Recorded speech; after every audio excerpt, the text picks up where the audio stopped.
자, 안녕하세요.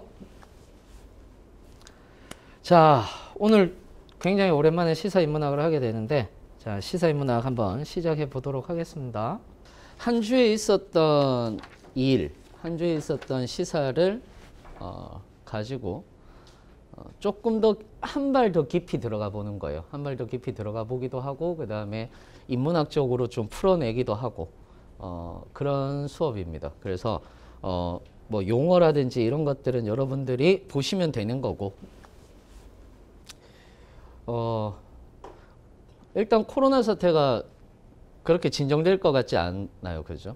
다시 시작이 되는 것 같은데, 항상 조심하시고, 그 방역에 신경을 좀 많이 쓰셔야 될 거예요. 방역에도 신경을 많이 쓰셔야 되고, 그 다음에 우리 지금 현재 상황에서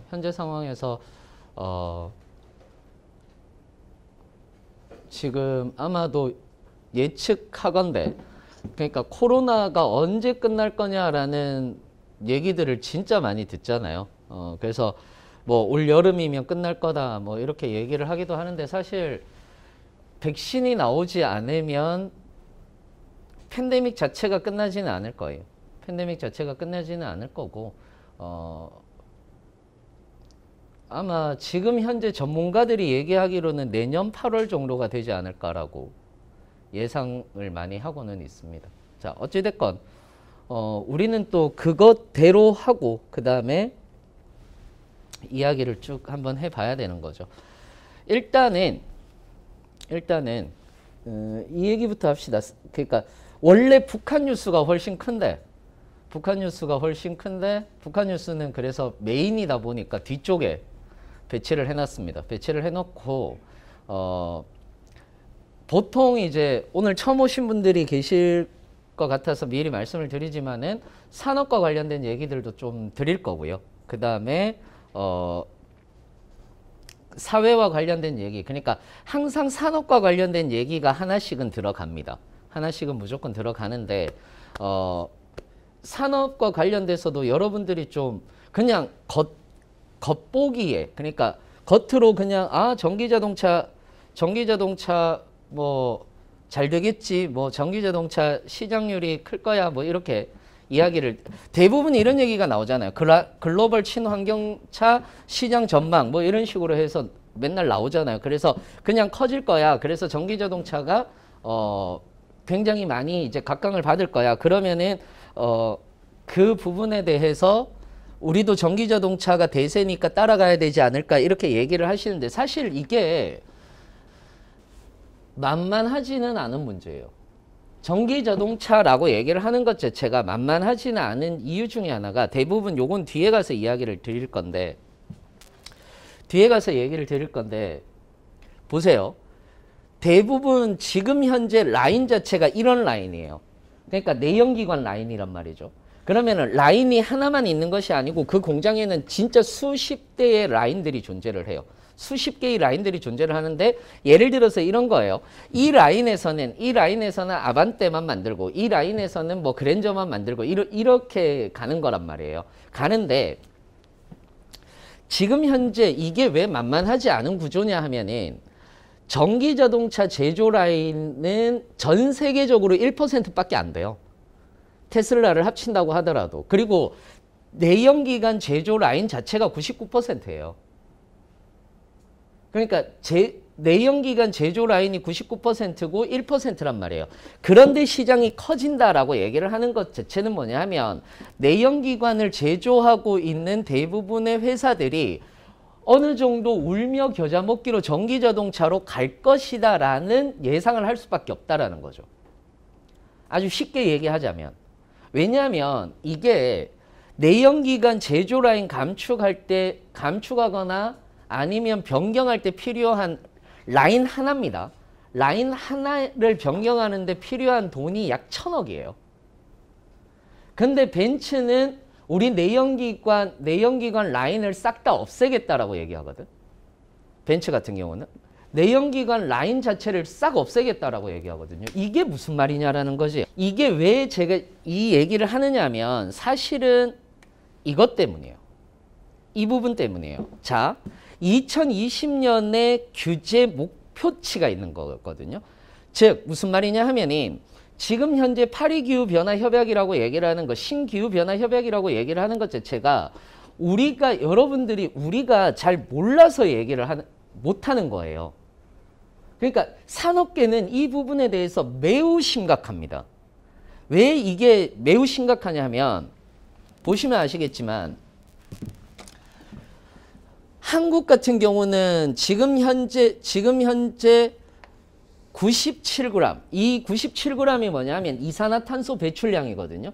그러니까 97g/km예요. 정확하게 얘기하자면 1km 가는데 97g의 이산화탄소를 배출하는 자동차를 만들어야 된다라고 규제하고 있어요. 한국이라는 나라도, 우리나라도. 이것 중에서 가장 낮은 데가 어디냐면 EU예요. EU인데 EU가 지금 93g이거든요. 그래서 2025년에는 65g으로 제한할 것이다 라고 얘기를 해요. 2025년에는 65g으로 제한을 하는 거예요. 1kg, 그러니까 유럽 같은 데는 유럽은 우리나라에서 시장에서 가장 많이 파는 데 아니에요. 그러면은 이것도 2025년에 65g/km란 말이에요. 여러분들이 모르셔서 그렇지 유럽이라는 나라 자체는 환경 문제에 대해서 굉장히 그러니까 노이로제에 걸렸다라고 생각할 만큼 규제를 엄격하게 하고 있어요. 그 이유는 뭐냐 하면 역사적인 사건인 건데 예를 들어서 네덜란드 같은 경우에서는 자기들 그러니까 그건 다 아시잖아요. 어찌됐든 지금 현재 지상보다 수면이 훨씬 더 높다라는 거잖아요. 그걸 전부 다 뚝으로 쌓은 거잖아요. 근데 해수면의 높이가 상승해 버리면 이 뚝을 다시 쌓아야 돼요. 여기에 대해서는 천문학적인 금액이 들어가는 거거든. 그러니까 우리는 이 생각을 해야 돼요. 환경 이꼴 이제는 경제다. 환경 이꼴 경제고 환경 이꼴 경쟁력이다라고 생각을 해야 돼요. 그냥 단순히 지구를 지키기 위해서 지구의 온난화 현상을 막기 위해서라고 하는 것이 아니에요. 윤리적인 문제가 아니라 이제는 뭐냐면 완전히 경제적인 문제로 뒤바뀐 거예요. 어떤 의미인지 이해되시죠? 이거는 매우 중요한 사건 중에 하나고 파리기후변화협약이라고 얘기를 하는 것 자체가 매우 중요한 사건인 거죠. 어떻게 봤을 때는. 그렇게 규제를 완화하고 있는 미국조차도 113g이에요. 그럼 이게 어떤 의미를 나타내느냐 하면 자 보세요. 이건 제가 가지고 온 게 아니라 주요 승용차의 이산화탄소 배출량이에요. 그러면 보세요. 우리나라 소나타가 배출량이 100이에요. 한국에서 못 팔아요. K5 하이브리드가 100이에요. 우리나라에서 못 팔아요. 유럽에서도 못 팔아요. 뭐 SM 아반떼가 124야. 산타페가 이렇고. 그러니까 기본적으로 그랜저나 제네시스 정도로 가는 순간 200이 넘는단 말이에요. 무슨 말인지 이해되세요? 200이 넘는 거예요. 그러면은 유럽 같은 경우가 93g이니까 아무것도 우리나라 거는 팔 게 없어요. 무슨 말인지 이해되세요? 그러면은 내연기관을 완전히 줄여나갈 완전히 없앨 것이냐? 그럴 수는 없죠. 그렇지 않습니까? 뭐 이번에 나온 GV80 같은 경우는 230이에요. GV80 같은 경우는 경유 같은 경우, GV80 경유 같은 경우에서는 거의 한 300 가까이 나온단 말이에요. 그러면 GV80은 유럽 진출을 할 수도 없고 우리나라에서 팔 수도 없어요. 어떤 의미인지 이해되세요? 그러면 자, 생각을 해봅시다. 이런 거예요. 아반떼를 한 대 팔려면 아반떼가 지금 124니까 120으로 놓고 그러면은 유럽에 93이니까 약 뭐 예를 들어서 95로 놓잔 말이에요. 95로 놓잔 말이에요. 그러면은 95짜리 두 대를 팔면은 190이 되는 거고 190이 되는 거잖아요. 그러면 자, 보세요. 아반떼 한 대를 파는데 플러스 여기에서 120이면 70이 남는 거잖아. 그러면은 어떤 자동차 70짜리를 끼워서 팔아야 되는 거예요. 무슨 말인지 이해되세요? 이게 하이브리드 연비란 말이야. 어느 정도. 지금 현재 나오고 있는 하이브리드 연비란 말이에요. 요 정도 도요타 프리우스 같은 경우가 77 나오는 거니까. 무슨 말인지 이해되세요? 그럼 굳이 왜 이렇게 하냐라는 거지. 아반떼를 많이 파는 것보다 얘들은 제네시스에 투자를 더 많이 했거든. 그럼 제네시스가 얼마냐면 184예요. 184면 못 끼워 파는 거야. 그렇잖아요. 이게 이미 190이 나와서 두 대를 팔면 190이 나오는데 이거 하나가 190이니까. 무슨 말인지 이해되세요? 그러면 어떻게 하면 돼요? 그러면 전기자동차는 0이니까 전기자동차 한 대와 제네시스 한 대가 들어간다라는 거지. 무슨 말인지 이해되세요? 얘들이 왜 생각해 보시면 아시잖아요. 얘들이 왜 이렇게까지 하느냐라고 생각을 했을 때 왜 전기자동차에 목숨을 걸고 있느냐라고 이렇게 얘기를 했을 때 전기자동차에 목숨을 거는 이유 중에 하나는 내연기관 분명히 적자예요. 생각해 보세요. 분명히 적자예요. 그러면 지금 현대자동차든 전 세계의 자동차 회사는 기본적으로 무엇이 달려 있느냐면 존폐의 위기에 놓여 있는 거예요. 이건 무조건 규모의 경제로 갈 수밖에 없어요. 제가 얘기했잖아요. 전기자동차 제조 라인 1% 중에서 감축했을 때 1,000억 원인데 지금 현재 보시면은 현대기아차는 달성 불가능하다니까. 당국이 요구한 목표치가 91.7이에요. 현대기아는 달성 못해요. 아무리 낮춘다고 하더라도. 그럼 여기서 낮추려면 뭘로 갈 수밖에 없는. 그러면은 자, 생각해 보세요. 폭스바겐, 다임러, 그 다음에 PSA, 다임러가 이제 벤츠나 이쪽이기도 하니까 PSA, 현대, 포드는 달성 다 못해요. 우리나라에서 수출이 안 된다고요. 우리나라뿐만 아니에요. 미국 정도는 팔 수 있겠지. 근데 유럽은 아예 진출 못하는 거예요. 그럼 얘들은 존폐의 전망에 놓여 있단 말이지. 그랬을 때 얘들은 울며 겨자 먹기로 1,000억씩 손해 보더라도 전기차로 안 가면 안 되는 거예요. 무조건 얘들은 전기차로 가야 돼요. 전기차로 안 가면 이제는 답이 없는 상황인 거예요. 그래야지 지금 현재 내연기관만 딱 봤을 때 94.9까지 그래 내릴 수 있다. 평균적으로 하이브리드까지 합쳐서 내릴 수 있다라고 얘기를 했을 때 여기서 전기자동차가 나와야 된단 말이에요. 마치 현대자동차에서 우리가 전기자동차를 선도해 나가겠다라고 얘기를 하면서 발표를 했었어요. 얼마 전에 온라인으로. 현대차 사장이 나와서 발표를 했었어요. 그게 이미지인 거예요. 이미지는 좋지. 우리가 선도해 나가겠다. 그래서 2021년 상반기에 어떤 자동차를 내놓을 거고 그리고 2025년도까지는 22종의 전기자동차를 내어놓겠다. 라고 얘기를 하는 건 진짜로 필요해서인 거예요. 진짜로 필요해서인 거예요. 그러니까 우리는 이 논의 자체, 전기 자동차가 더 좋다. 내연기관 자동차가 더 좋다. 내연기관 자동차는 아직까지 죽지 않는다. 전기 자동차는 아직까지 인프라 때문에 안 된다. 이 얘기가 필요 없어요, 사실은. 이 논의 자체를 하는 것 자체가 이상한 거예요. 즉 세계 경제의 흐름이라든지 세계 전체의 흐름 상황을 모르고 얘기하는 거예요. 아직까지 인프라가 부족하기 때문에 우리나라에서는 전기 자동차를 살 수 없다. 또는 수소 자동차도 인프라가 안 되기 때문에 살 수 없다. 아니에요.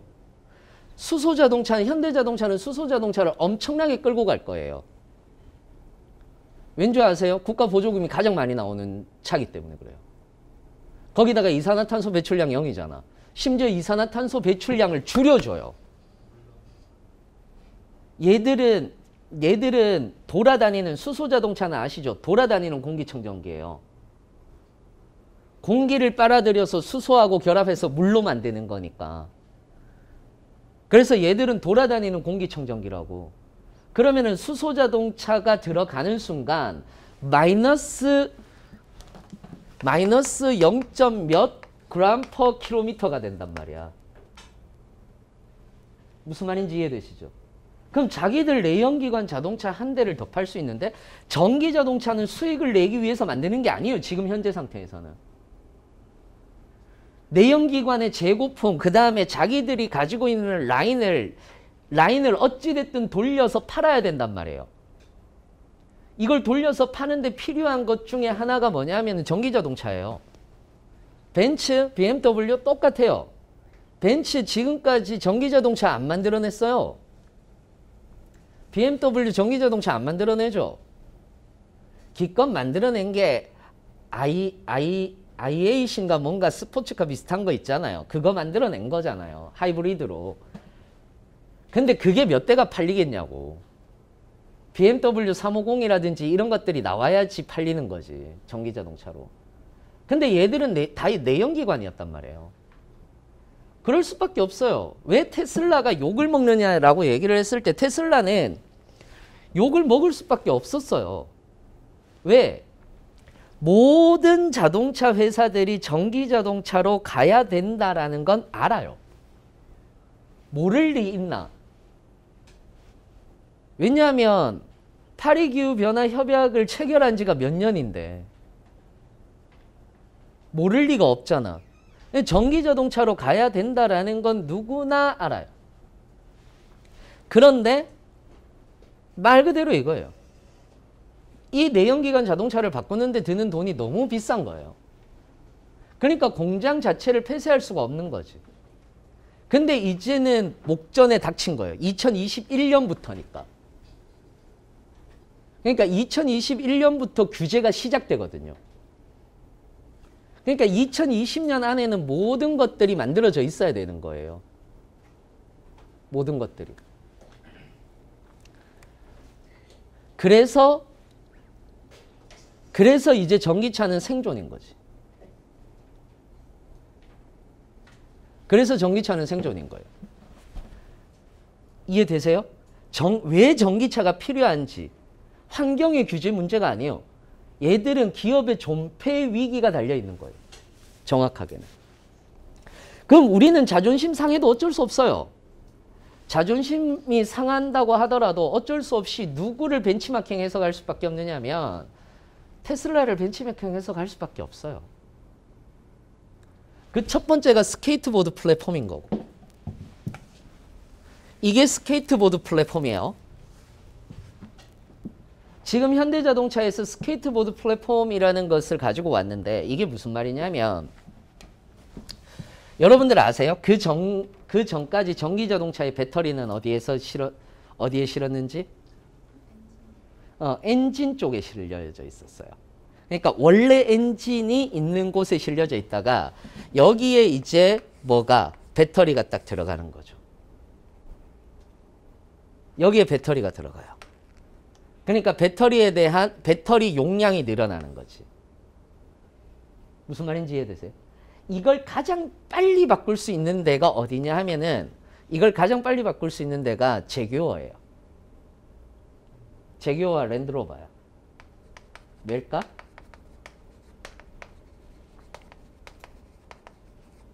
왜일까?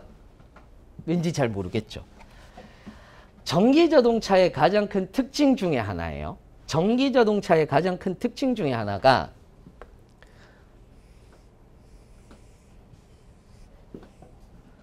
이렇게 돼 있으면 여기 단차 길이가 짧아요. 무슨 말인지 이해되세요? 여기에 단차 길이가 짧아요. 여기도 짧아요. 이건 지 마음대로 늘리면 늘릴 수는 있는 건데 어디가 기냐면 여기가 길어요. 왜? 여기에 배터리가 들어가니까. 무슨 말인지 이해되세요? 여기에 배터리가 들어가기 때문에 여기가 길어요. 여러분들이 나중에 자세히 한번 보세요. 제규어 차들의 특징 중에 하나가 앞쪽이 짧고요. 여기 길이가 길어요. 여기 길이가 길면 뭐가 좋을까? 이 전체 길이에 비해 실내를 확보할 수 있어요. 무슨 말인지 이해되세요? 그러니까 예전에는 차가 클수록 실내 공간이 커졌던 거예요. 왜? 차가 크고 좋을수록 엔진 룸이 커지잖아요.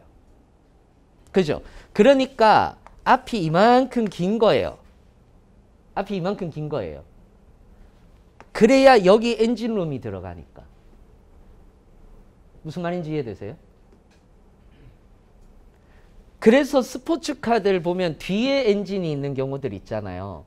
뒤에 엔진이 있는 경우는 사람을 앞쪽으로 바짝 붙여놨어요. 뒤에 엔진을 이만큼 실으려고. 그러니까 기본적으로 8기통이나 9기통 이렇게 됐었잖아요. 링컨이 12기통이야. 아, 이것도 모르시는구나. 이게 뭐냐 하면 우리나라에서 링컨이라고 하는 차가 좋은 차로 인식돼 있어요? 아니면 그냥 쏘쏘예요? 벤츠 링컨. 벤츠 대 링컨. 벤츠. 그죠? BMW 대 링컨. BMW. 이렇죠.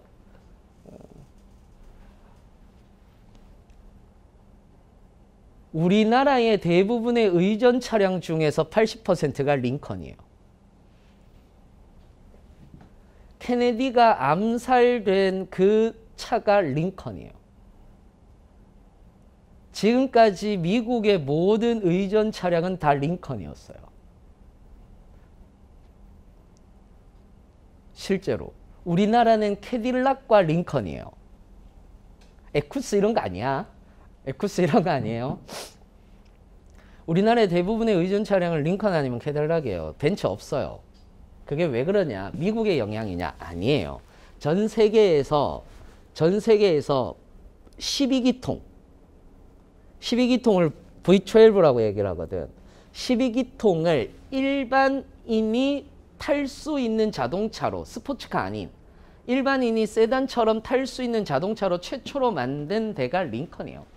우리나라에서 링컨이라는 이미지가 그렇게 안 좋은 거지. 링컨도 100년이 넘은 회사야. 실제로는.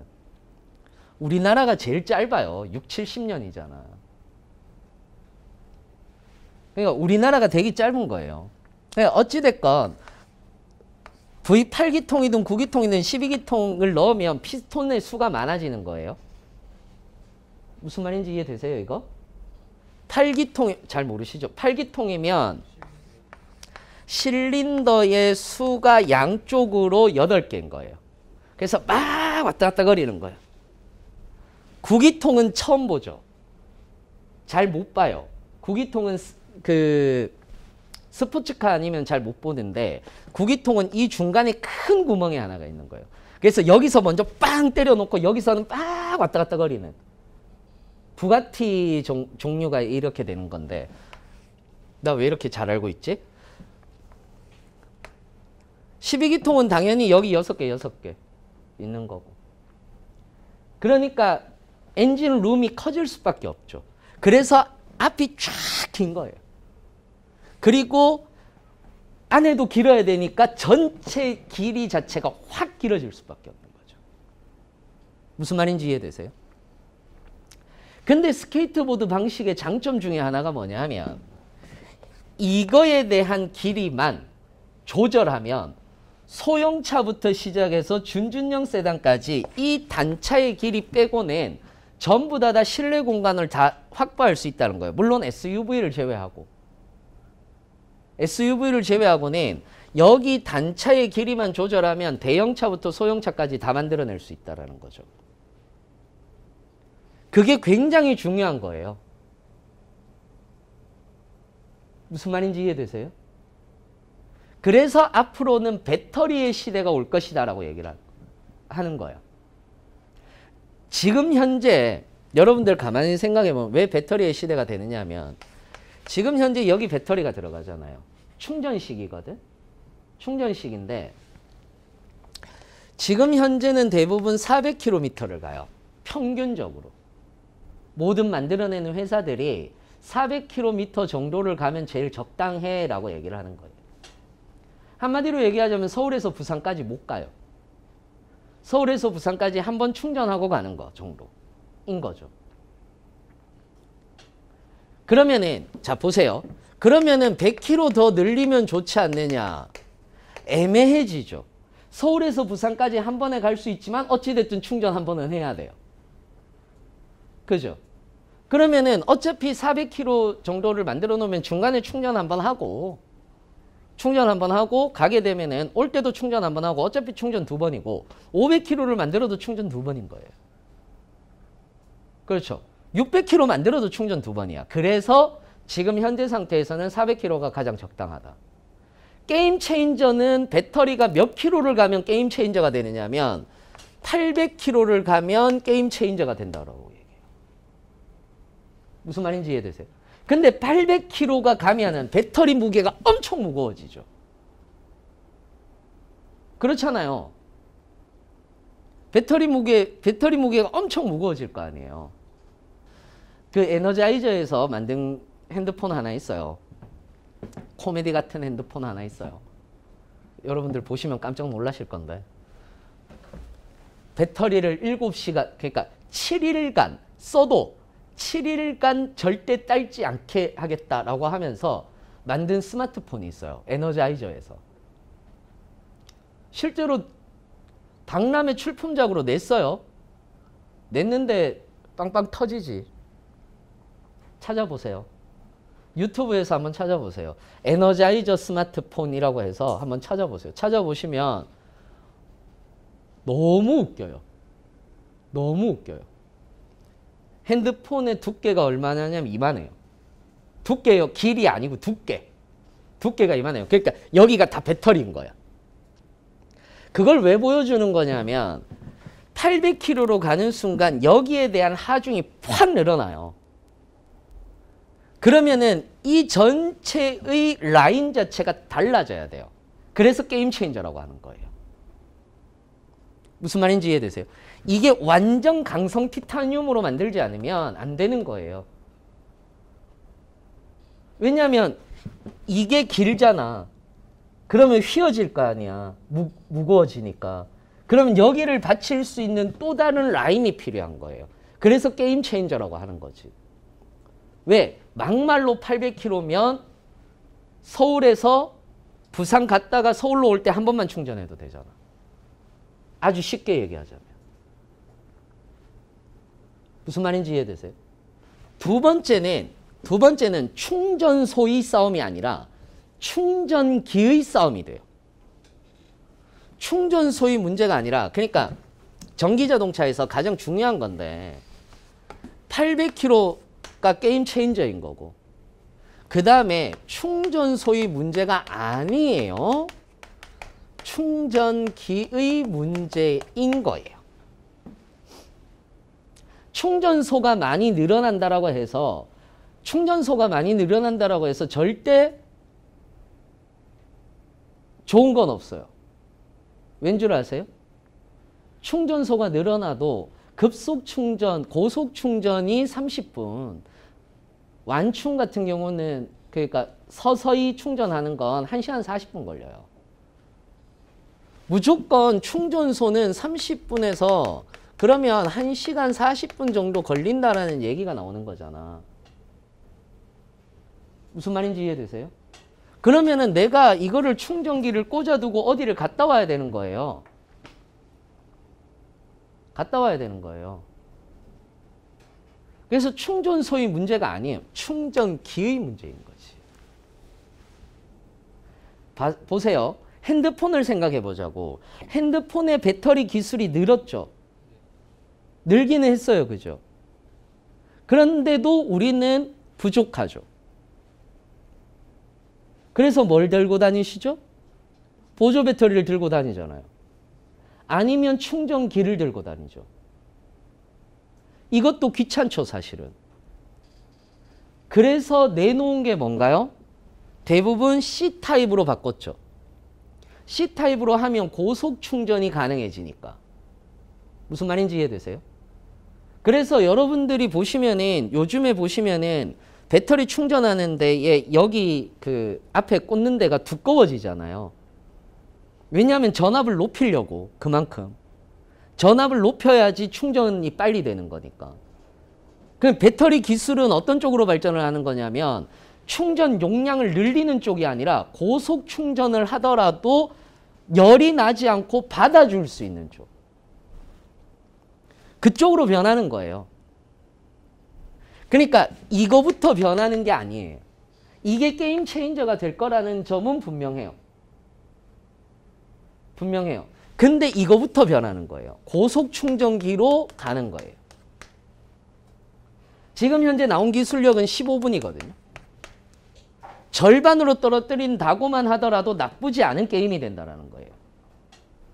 다시 얘기하자면 이걸 누가 받아들여야 되느냐면 정부가 받아들이면 안 된다는 거예요.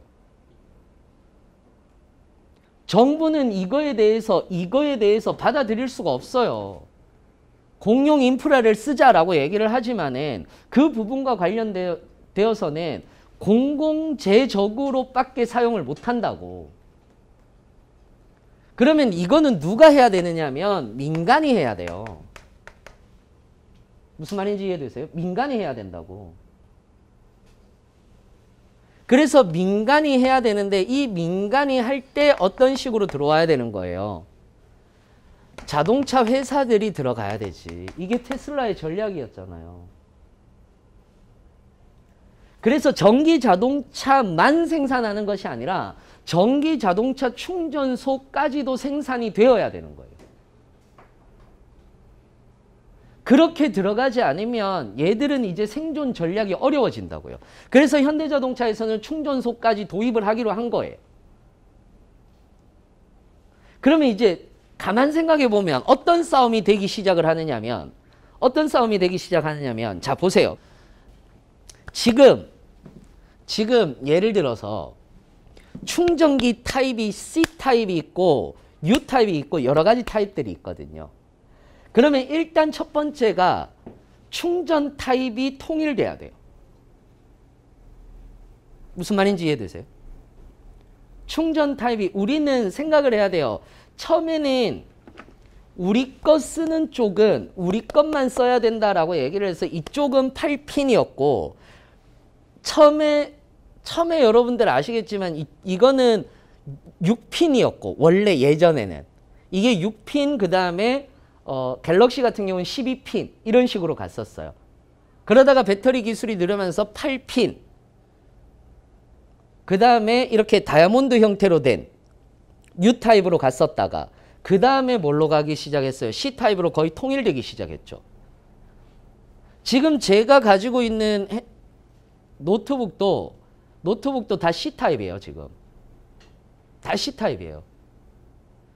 왜 이렇게 가느냐면 호환이 좋아야 되거든. 예전에는 락인 전략이라는 것 때문에 우리 충전기만 써야 돼. 우리 것만 써야 되었어요. 그래서 우리 충전기를 많이 깔아놓고 우리를 많이 해놓으면 우리 제품을 쓰겠지. 근데 아니더라고. 결국 기술력은 디자인이라든지 성능이라든지 이런 쪽으로 따라가는 거고 충전기는 그때그때 맞춰서 바뀌는 것뿐이더라고요. 그렇다면은 충전기를 오히려 더 공통화시켜 놓으면 좋지 않을까? 이게 학습 모델인 거거든요. 핸드폰과 전기 자동차를 같이 봐야 돼요. 어떤 식으로 실패를 하면서 올라왔는지를 봐야 되거든. 전기 자동차도 어차피 배터리 시장이기 때문에 그 다음부터는 어떤 식으로든 또 실패를 하면 안 되잖아요.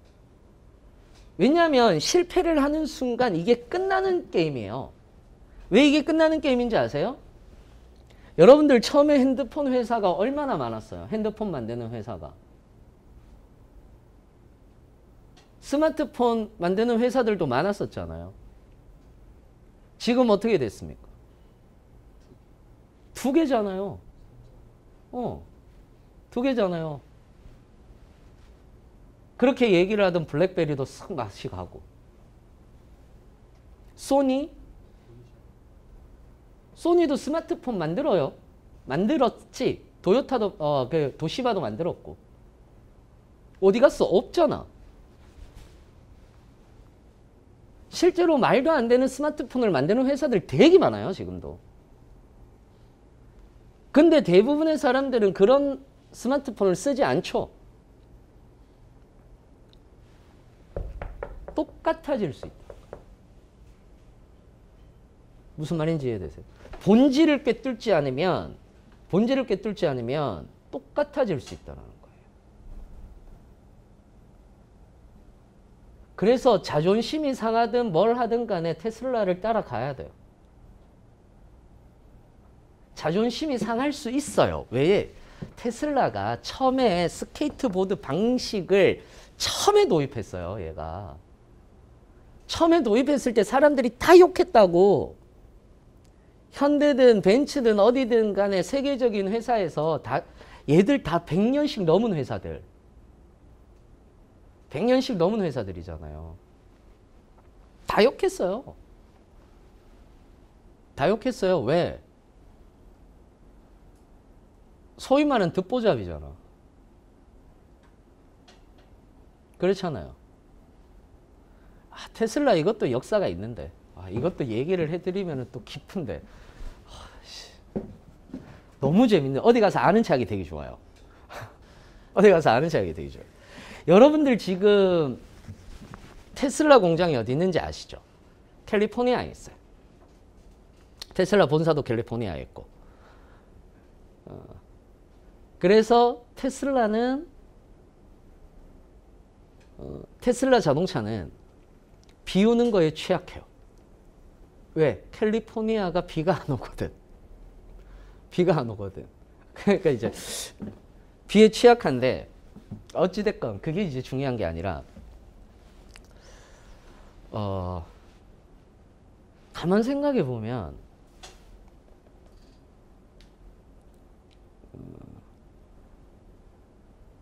우리나라 자동차 규제도 많이 풀려야 돼요. 무슨 말이냐?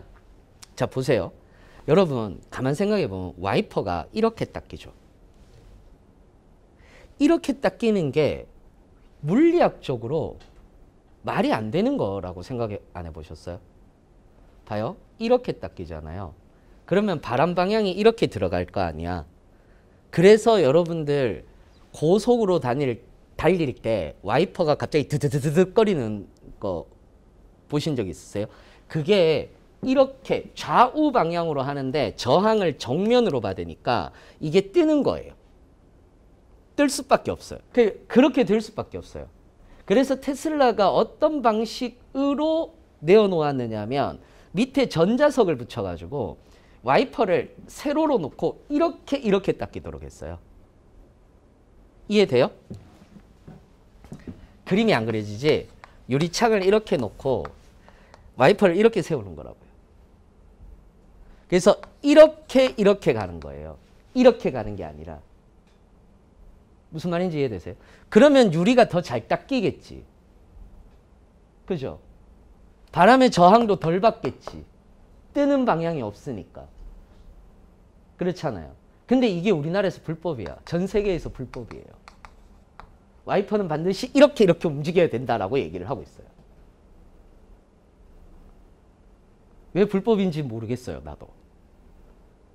그 다음에 우리나라에 사이드 미러 있어야 돼요, 없어야 돼요? 반드시 있어야 되죠. 근데 가만히 생각해 보세요. 이제는 사이드 미러 대신에 카메라 설치해 놓으면 안 될까?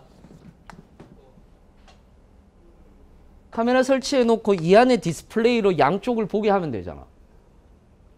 그런 기술력 충분히 있잖아. 근데 이거 불법이에요. 사이드 미러 없애는 거. 그러니까 디자인에 한계가 생길 수밖에 없죠. 우리가 전통적으로 생각하는 자동차밖에 생각이 안 드는 거예요. 기본적으로. 그래서 이런 부분들을 끊임없이 조율을 해가야 돼요. 민간에서. 테슬라의 역사를 보면 테슬라 지금 있는 공장이 어디 거냐 하면 닛산 거예요. 닛산이 한번 부도의 위기를 맞아요. 닛산이. 지금은 괜찮았다가 닛산 우리나라에서 지금 다 철수했잖아요. 그죠? 그게 우리나라가 싫어서 철수한 게 아니에요. 자기네들 계속 적자 나고 하니까 공장을 정리한 거예요. 그때 그래서 초반에 공장을 정리할 때 처음에 미국에서 철수한다고 했을 때 그래서 공장을 정리할 때 닛산 공장을 정리하거든요. 그래서 이거 닛산 공장을 아무도 살 사람이 없는 거야. 그래서 헐값에 내놔요. 헐값에 내놓는데 어떤 젊은 양반이 와서 이거 내가 사겠다라고 얘기를 해요. 그래서 그거를 2천억 주고 사거든. 우리나라 돈으로. 싼 거지. 2천억에 라인 12개가 깔려 있는데 엄청 싼 거지. 그래서 라인까지 물려줘야 되네. 아니 우리는 라인 다 철수할 거다 이래요. 그러고 나서 라인 철수 비용은 네가 돼. 그 대신 2천억에 사줄게 이렇게 얘기를 한 거예요. 그래서 라인 철수 비용은 닛산이 되고 했어요. 그리고 그 공장은 테슬라가 돼요. 그 젊은 사람이 앨런 머스크야. 앨런 머스크는 자기가 한 사업 중에서 실패해 본 적 단 한 번도 없는 사람인 거 아세요? 대부분의 모든 사업가들은 다 실패를 한번 하잖아요. 앨런 머스크는 완전히 마이다스의 손이에요. 지가 한 것마다 성공 안 한 거 없어요. 그래서 어찌 됐건 테슬라를 면밀히 살펴봐야 된다. 테슬라가 움직여서 가는 것들을 면밀하게 살펴봐야 된다. 라고 이렇게 얘기를 드릴 수가 있어요. 그래서 저는 뭐 개인적으로는 예전에 사이버트럭 나왔을 때 사이버트럭 아세요? 사이버트럭 나왔을 때 나오자마자 저는 예약을 걸어놨어요. 2022년에 받는다는데 언제 받을지는 몰라요. 2022년에 받는다는데 근데 그게 우리나라에서 돌아다닐 수 있을지 없을지도 몰라요. 왜냐하면 그 너비가 4m 50이거든요. 길이가 총 길이가 4m 50이에요. 4m 50이면 어느 정도냐 하면은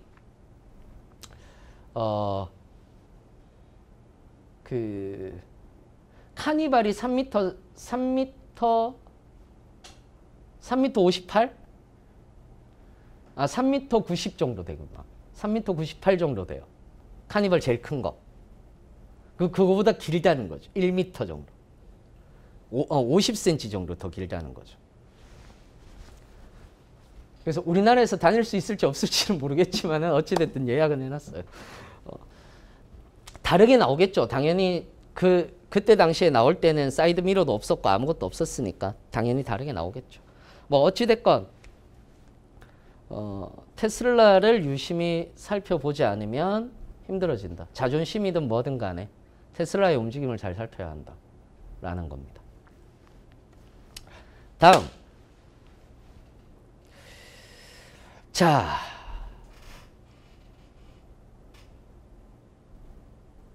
남북 공동 연락사무소를 폭발했어요. 그죠? 그리고 굉장히 지금 현재 긴장을 높이고 있죠. 자, 이것과 관련해서 여러분은 어떤 뉴스를 많이 들으셨나요? 저는 너무 말도 안 되는 뉴스들을 너무 많이 접해가지고 사실상 제일 많이 들은 말이 그거예요. 그럼 그렇지 북한이. 원래 예전부터 뒤통수를 쳤던 놈들이야. 이 얘기들을 가장 많이 들었어요, 저는. 여러분들은 어떤 얘기들을 가장 많이 들으셨어요? 혹은 이거에 대해서 잘 모르고 있진 않나요? 사실상 이 부분과 관련해서는 축소 보도를 하고 있는 경우들도 굉장히 많아요. 또는 코로나19 때문에 이것이 묻혀 있는 경우들도 굉장히 많죠.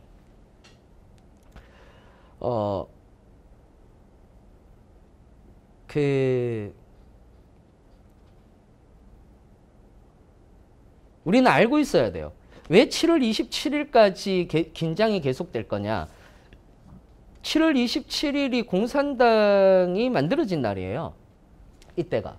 얘들한테는 굉장히 기념일이에요.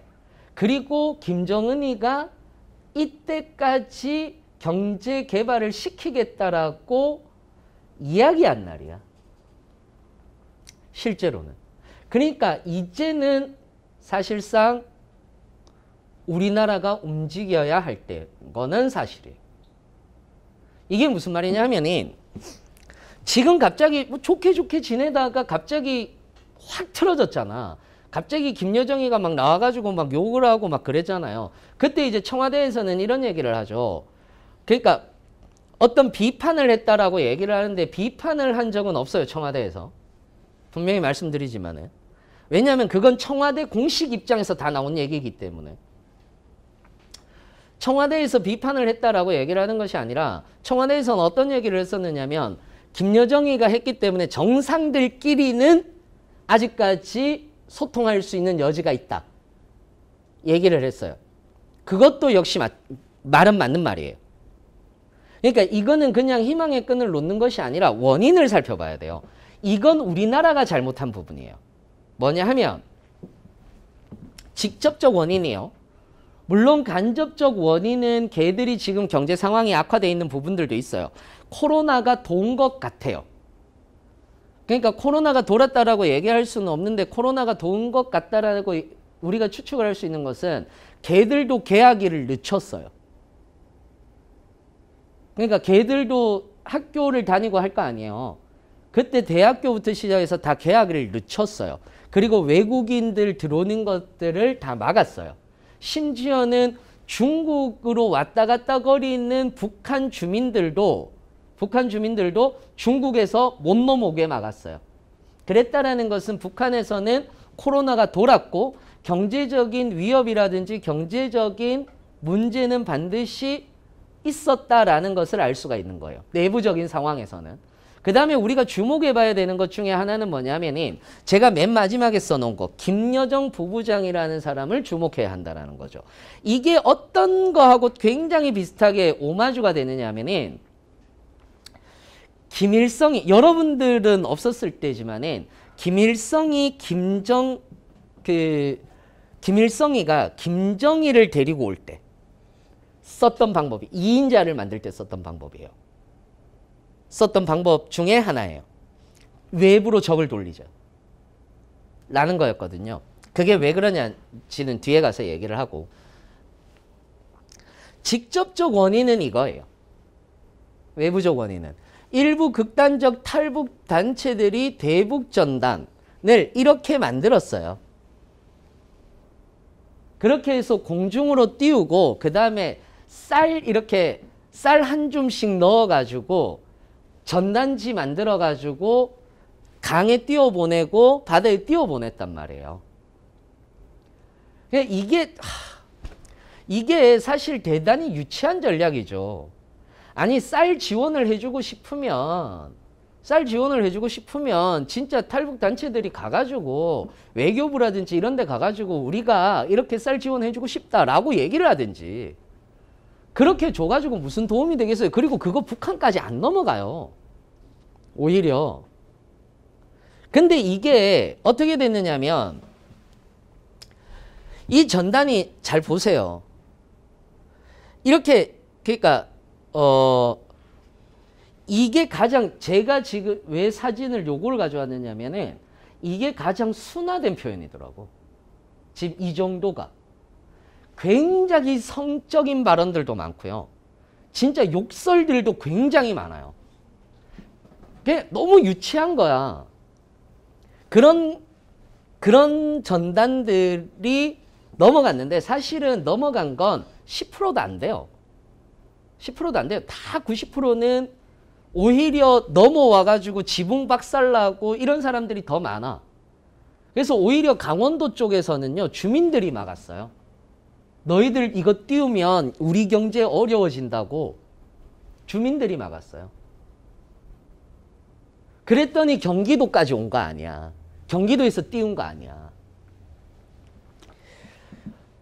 그런데 이게 이제 몇몇 주운 사람들 사이에서는 북측에서 소문이 날 거 아니에요.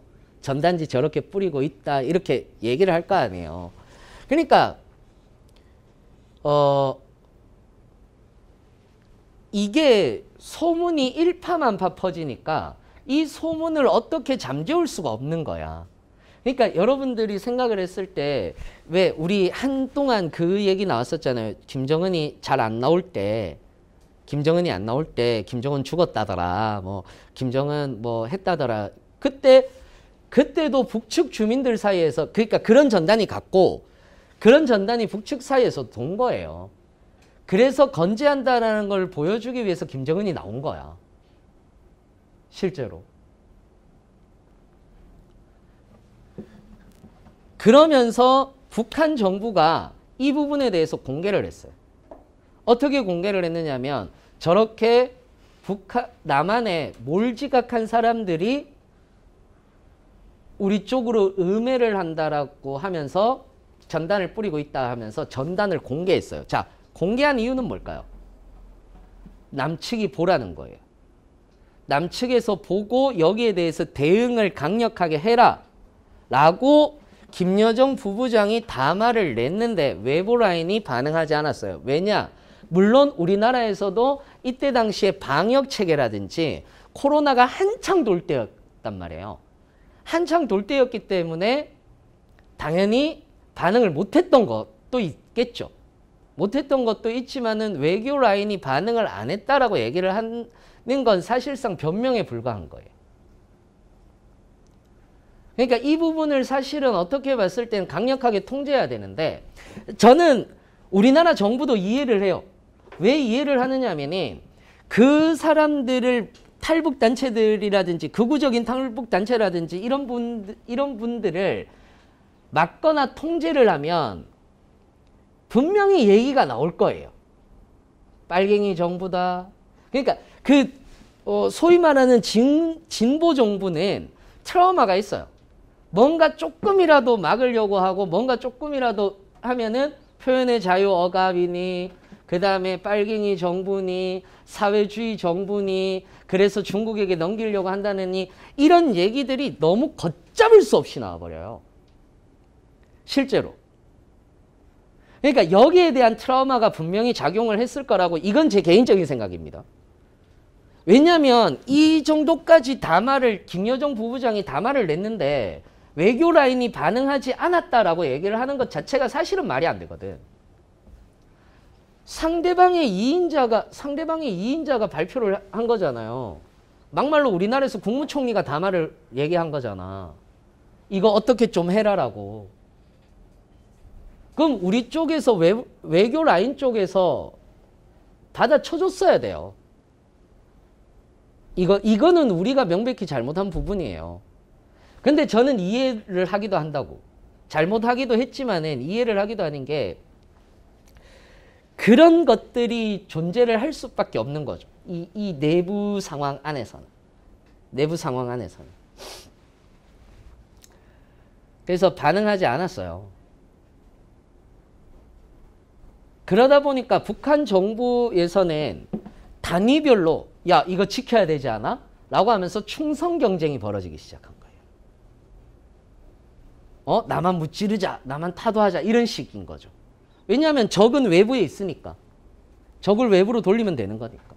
그러면서 얘들끼리 군중대회도 일어나고 막 했었던 거예요. 그러니까 북한 자체는 합의를 안 지키고 있다라고 생각을 하는 거죠. 야 너희들 개성공단 한다며. 금강산 관광 온다며. 왜 하나도 안 지키니? 우리는 코로나 때문이었던 건데. 그럼 왜 반응을 안 하니? 라고 이렇게 얘기를 한 거예요. 그러고 나서 6월 15일 날 이것도 외교적 결례예요. 이건 북한이 잘못했는데 이건 미국도 잘못했어요. 미국도 잘못했는데 한국이 특사 파견을 제안했어요. 자, 이 특사 파견을 제안했다라고 얘기를 하는 것은 정식으로 가는 것이 아니에요. 정식으로 가는 것이 아니라 비공식적으로 가서 야 만나자. 만나서 대화로 풀자라고 특사를 제안했는데 북한이 거절했어요. 중요한 건 이거예요. 북한이 거절했다라는 걸 미국이 밝혔어요. 다시 얘기하자면 이거예요. 한국이 대화해 보려고 노력했는데 북한이 거절했다? 이건 북한 잘못 아니야? 대화로 풀려고 했는데 이렇게 물타기로 가는 거거든요. 이건 대단한 외교적 결례예요. 생각해 보세요. 특사는 밀사예요. 밀사를 거절할 수 있는 권리들도 있겠죠. 그러면 또 다른 루트를 찾아야 되겠죠. 그러니까 밀사인 거고 특사인 거니까. 근데 그걸 거절했어요. 뭐 그럴 수도 있죠. 근데 이걸 외교 라인에서 터트려 버리는 건 잘못된 거라는 거죠. 북한이 거절했어. 이제 이게 어떤 거냐면 우리 책임 아니야 이건 거예요. 북한도 밝혔거든요. 우리 거절했다. 이거는 쉽게 얘기하자면 한국이 대화하려고 했지만 우리 안 해. 이런 거하고 비슷한 거예요. 깡패 기질인 거죠. 그러니까 정확하게 알아야 된다고요. 이 부분과 관련해서는 원인을 정확하게 알아야 우리가 어떻게 대처할지를 알거든요. 원인은 그거였어요. 그래서 지금 현재 급하게 경기도지사가 이재명이 못 가게 한 거잖아요. 막은 거죠. 그리고 법률상으로도 그렇게 삐라를 뿌리는 것 자체가 이적행위예요. 그거 전부 다 불법이에요. 그거 법을 고치지 않고도 1년 이하의 징역과 1천만 원 이하의 벌금에 처해요. 그러니까 이게 불법임에도 불구하고 하고 있는 거예요. 그냥 눈 감아줬으니까 그냥 뭐. 그래서 이걸 강화하는 거잖아. 그래서 경기도에서 지금 강력하게 대응하고 있죠. 주변 일대 경찰들 깔아놓고 여기에서 하면은 바로 체포할 수 있도록. 그러니까 이제 혹시나 강화도 쪽으로 강원도 쪽으로 갈까봐 지금 강원도도 이제 강화하고 있죠. 그러니까 지금은 그런 부분들을 아예 없애야 돼요. 아예 없애야 돼요. 자, 이건 직접적 원인. 간접적 원인은 분명히 경제가 나빠졌을 거예요. 우리나라도 이렇게 방역이라든지 이런 것들을 하면서 굉장히 경제에 타격을 입었는데 얘들이라고 경제에 타격을 안 입을 수가 없죠. 왜냐하면 얘들이 경제가 돌아가는 것 중에 가장 큰 것 중에 하나가 장마당 시장이에요. 장마당. 그러니까 한마디로 얘기하자면 장마당이라고 해서 지금 우리나라로 따지면 시장인 거죠. 시장인 거죠. 그러니까 시장이 형성되는 것이 굉장히 중요하단 말이에요. 얘들한테는. 그러니까 평양이라든지 이런 쪽에는 백화점도 있고 마트도 있고 다 있기는 하지만은 그 외곽 주변 지역에서는 장이 서야 되고 시장이 서야 되고 그 안에서 뭔가가 팔아야 되고 사람들이 오가야 되는데 코로나19 때문에 그것이 잘 안 되면은 경제적으로 타격을 입을 수밖에는 없겠죠. 그것도 있었을 거예요.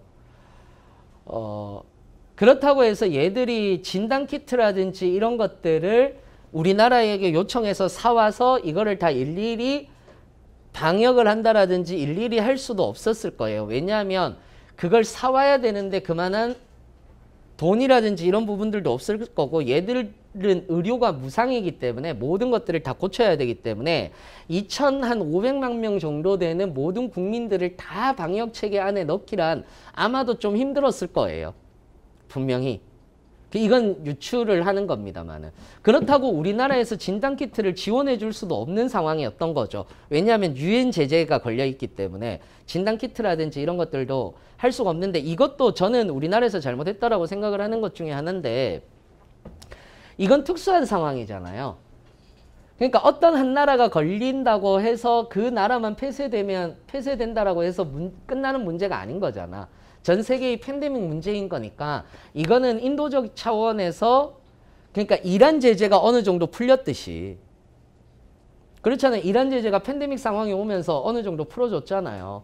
똑같이 북한 제재 같은 경우도 이 팬데믹 상황에서 조금 풀어줘서 풀어준다라는 것들을 유엔에게만 어느 정도만 인지를 시켰다고 하더라도 여기까지 안 오지 않았을까, 뭐 이런 생각은 드는데, 뭐 어찌됐건 그건 이제 제 생각인 거고. 경제가 어려워졌을 거예요. 그런데 가시적으로 눈에 드러나는 성과가 없는 거잖아요. 분명히 소위 말하는 김정은이라는 북한 사회에서의 최고의 존엄이라고 하는 이 인간이 분명히 7월달 당 기념일 날 뭔가 보여주겠다라고, 2020년 7월 달에 뭔가 보여주겠다라고 얘기를 꺼낸 게 있거든. 이건 절대적이에요. 북한에서는 굉장히 절대적인 거죠. 안 되면 그만이라는 게 없어요. 그럼 무조건 뭐라도 해야 되는데 얘들은 받은 게 없는 거죠. 그러니까 과잉적인 충성심이 올라오는데 이때 이제 군대들이 동원된단 말이에요. 자, 여기서 중요한 게 김여정이에요. 왜 김여정일까요? 김여정이 굉장히 센 발언들을 많이 했어요. 센 발언들을 하면서 군대들을 하나하나 자기들 손으로 모았죠. 그러면서 이 얘기가 나왔어요. 개성공단에 군대를 주둔시키겠다라고 얘기를 했어요. 김여정이가 했어요. 국군 통술, 그러니까 북한 내의 군인 통솔권은 누구에게 있죠? 김정은한테 있어요. 군인 통솔권 자체는 김정은한테 있어요. 최고 군인 통솔권은. 그렇다면 잘 생각을 해보세요. 김여정이가 개성공단에 군대를 주둔하고 우리의 군대를 앞으로 더 전진 배치시킬 것이며 핵에 대한 얘기를 언급을 했어요. 이건 뭐죠? 김여정이 군대에 힘이 있다라는 거잖아요. 다시 얘기하자면 지금 현재의 상황에서 2인자를 내놓아야 되는데, 이 2인자 자리가 그러니까 김정은이 들어오고 분명히 얘들도 계산을 할 거란 말이에요. 7월 달까지 경제적인 뭔가 성과는 안 날 것이다. 한 달밖에 안 남았으니까. 그죠? 한 달밖에 안 남았으니까 뭔가 나오진 않을 거라고. 분명히 안 나올 거라고. 그러면은 뭔가 책임을 져야 하는 누군가가 있어야 될 거 아니에요. 그럼 김정은이 여기에서 해서 잘못 꼬이기 시작하면 큰일 나는 거잖아요. 그러니까 2인자 자리를 확고하게 굳히면서 군대를 장악하게끔 만들고, 그 군대를 장악하게끔 만들면서 2인자 자리를 확고하게 만들 수 있는 퍼포먼스를 할 수 있는 시기가 지금이란 말이에요. 김정은은 책임이 없는 상태에서. 아주 정치적으로 보았을 때. 왜냐하면 얘들도 북한도 그냥 무식한 게 아니에요. 그냥 무식한 게 아니에요. 굉장히 고도의 정치적 전략을 가지고 있는 애들이에요. 그랬을 때 김여정이라는 사람을 딱 부각시키기 위해서, 거기다가 싱가포르 회담이라든지 하노이 회담을 다 따라왔던 애였는데 그냥 단순히 김정은의 비서처럼만 여겼잖아요. 근데 김여정은 비서가 아니었다라는 것들을 보여주기 위한 또 하나의 방법 중에 하나가 바로 이 방법인 거죠. 왜냐하면 여기서 그냥 좋게 좋게 가버리면 김여정은 또 그냥 웃으면서 군대 장악도 안 되고 뭐도 안 된 상태에서 그냥 쭉 우르르 흘러가는데 생각보다 김정은이 나이가 얼마 안 됐다라는 거예요. 그러니까 생각해 보세요. 김정은의 아들을 후계로 돌리기에는 애매하죠. 애매하겠죠. 너무 어리니까.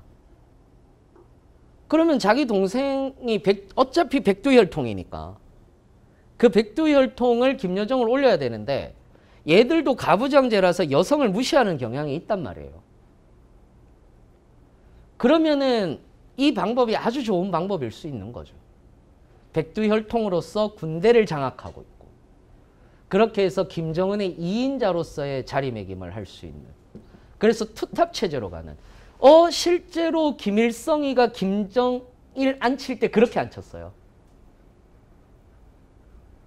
실제로 우리나라에 도발 한번 하고 그 도발을 했을 때 군 통솔자가 누구였느냐면 김정일이었단 말이에요.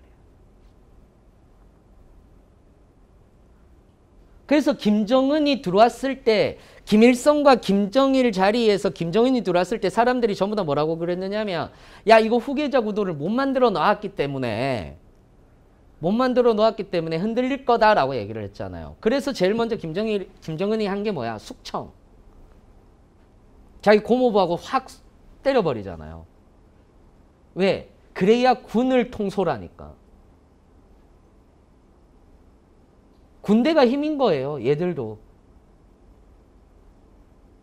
그래서 우리나라의 대통령은 원수라고 하는 거잖아. 군 통솔자, 최종 통솔자인.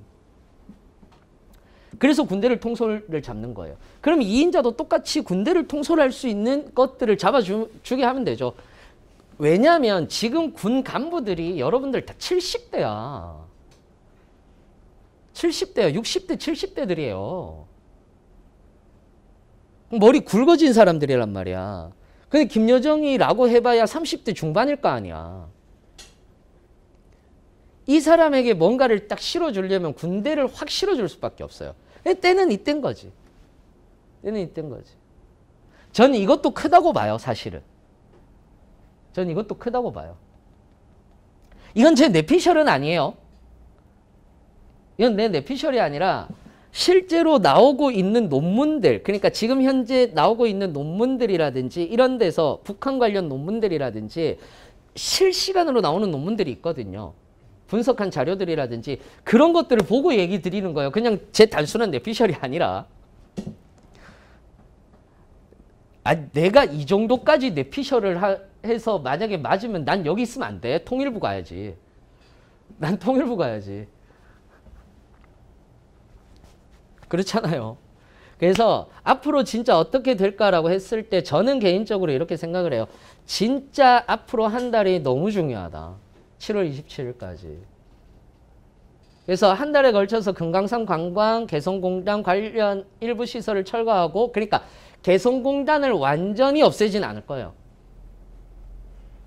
완전히 없애고 우리나라하고 완전히 척을 지려고 했으면 개성공단을 폭파했겠지. 그게 훨씬 더 상징적이니까. 근데 그러진 않을 거예요. 얘들도 언젠가는 또 재개해야지 이 생각을 하고 있을 거니까. 우리하고 척져서 뭘 그렇게 좋은 일이 있겠다고, 걔들도. 그래서 군대를 주둔시키고 서해안 등이라든지 이쪽에서 긴장이 일어날 수 있겠죠. 그래서 이 부분을 없애려면 우리가 한 달 안에 굉장히 적극적인 모습을 보여주지 않으면 안 될 거예요.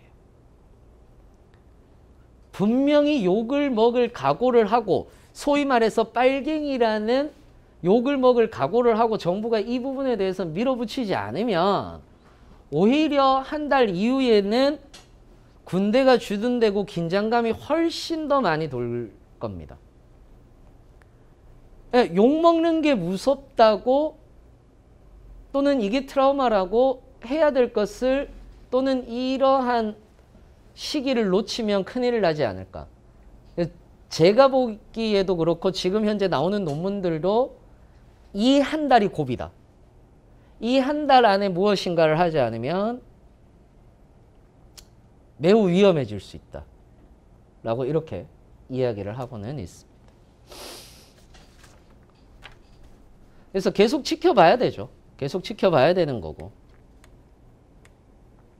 요거부터 먼저 얘기할까? 요것도 재밌어서. 트럼프가 안 좋긴 안 좋나 봐. 트럼프가 안 좋긴 안 좋나 봐요. 여러분들은 별로 관심이 없죠. 미국 대선이 어떻게 되든. 제가 맨날 얘기하는 게 있어요. 국제사회가 어떤 식으로 돌아가는지 모르면 우리는 늘 뒤처질 수밖에 없어요. 국제사회에 매우 민감해야 돼요. 사실은. 다음엔 또 중동 얘기도 한번 해드릴게요. 지금 현재 국제사회에서 중동도 굉장히 중심에 놓여 있는데 중동도 한번 얘기를 해드릴게요. 왜 중심에 놓여 있는지 모르죠, 지금. 그러니까 우리는 이런 생각을 하는 거예요. 코로나19 때문에 전 세계가 멈췄다라고 생각하는 거야. 아니에요.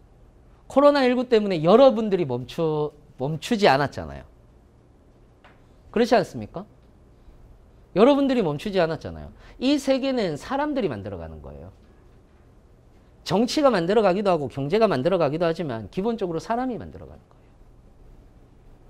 사람들은 움직여요. 어쩔 수 없어요. 바이러스가 창궐되든 팬데믹 상황이든 어찌됐건 사람들은 움직이게 돼 있어요. 그래서 사람들은 늘 끊임없이 진보하게 돼 있어요. 그러니 세계는 움직이는 거예요. 아주 천천히라도. 아주 천천히라도 움직이게 돼 있어요. 이란이 왜 중요하냐? 지금 현재 가장 중요하게 이란이 아니라 중동도 중요해진 뜨거운 감자인 거고 지금 필리핀도 굉장히 중요한 동남아시아의 상황도 굉장히 중요해졌어요. 동남아시아.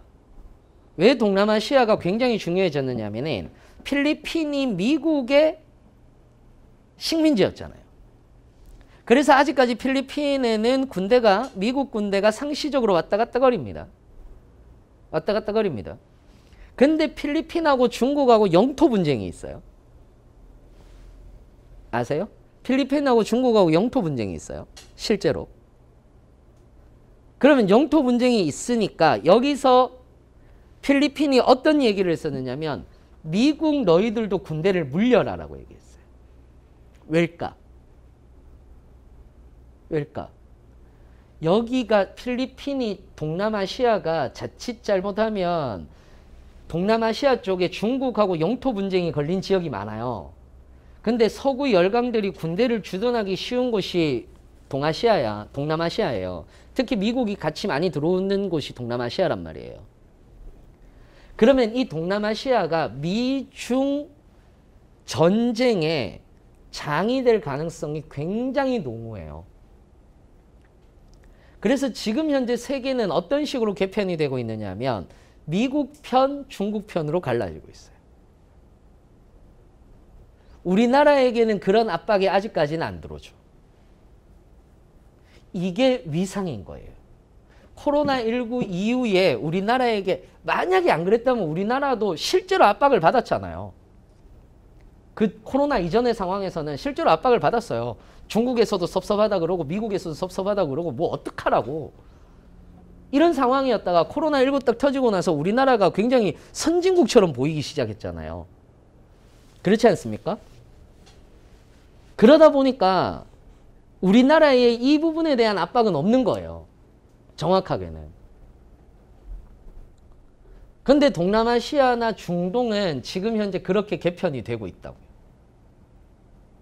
이란은 어차피 반미잖아요. 그러니까 중국에서 지원해주겠다가 나오는 거야.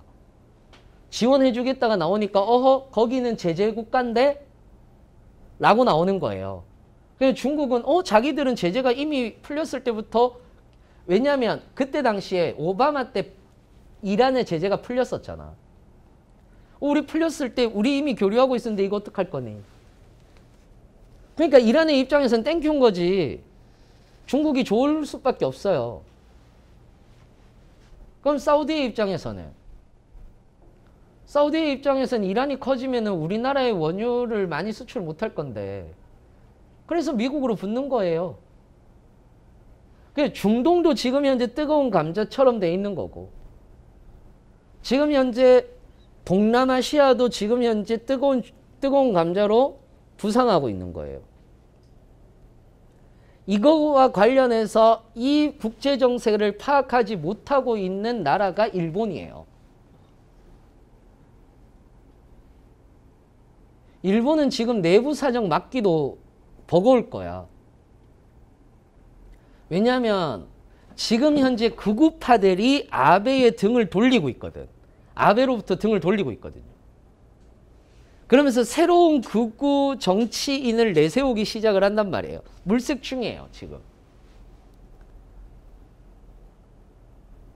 미국도 역시 마찬가지죠. 트럼프가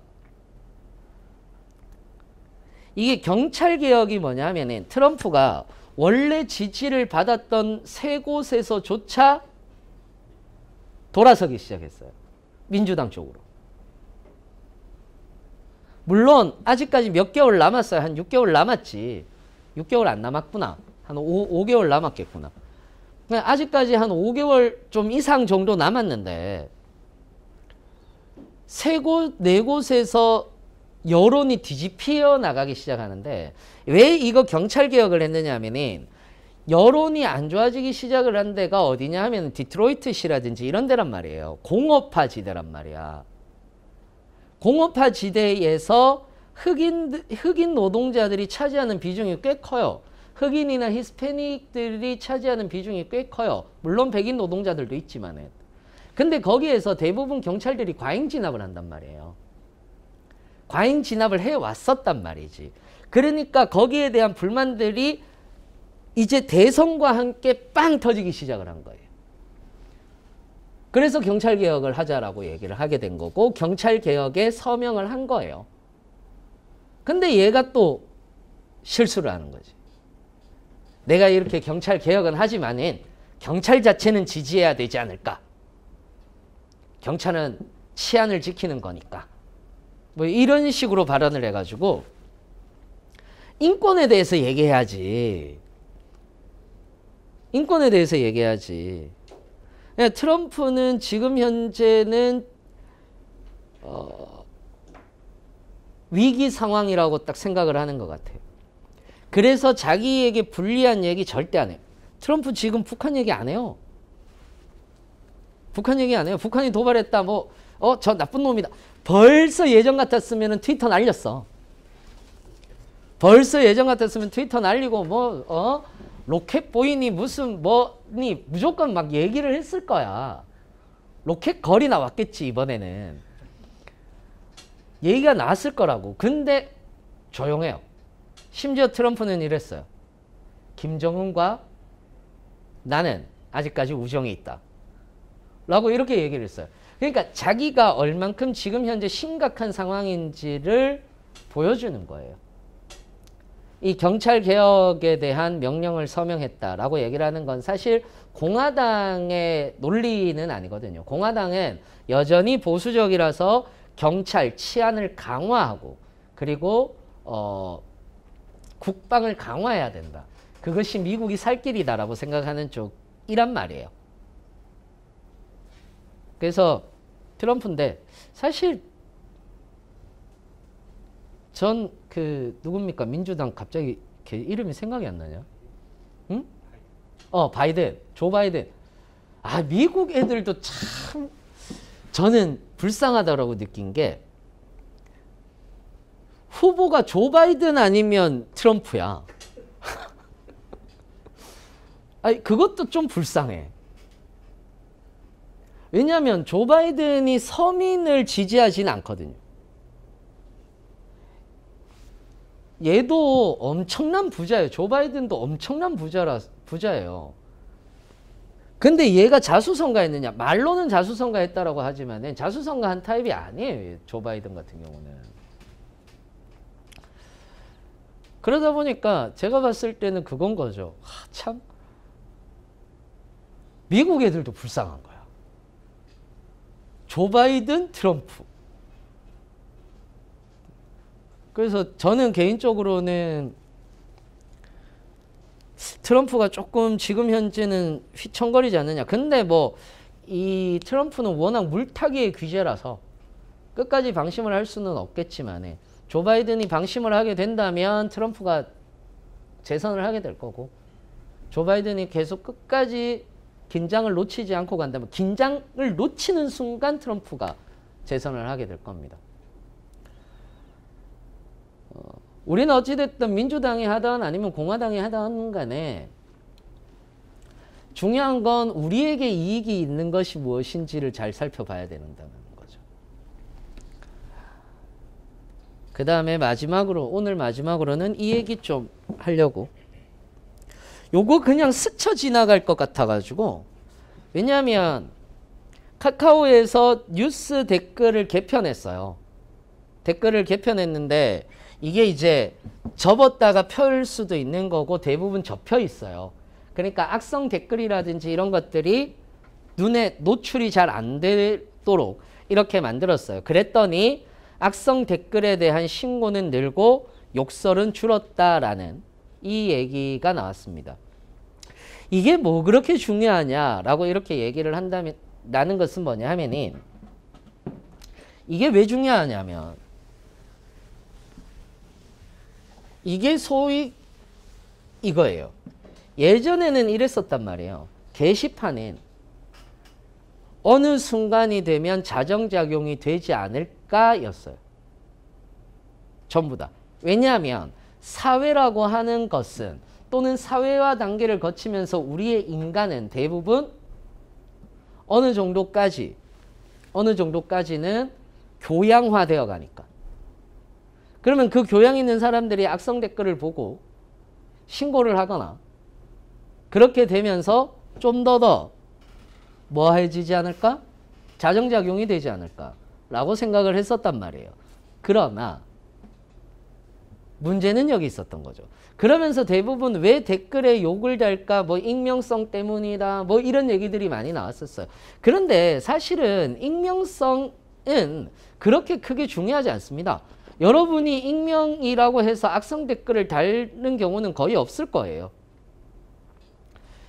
대부분 악성 댓글을 다는 사람들 같은 경우는 사회화 단계에서 문제가 생겼다라거나, 그러니까 그분들이 문제가 있다라는 것은 아니겠지만은,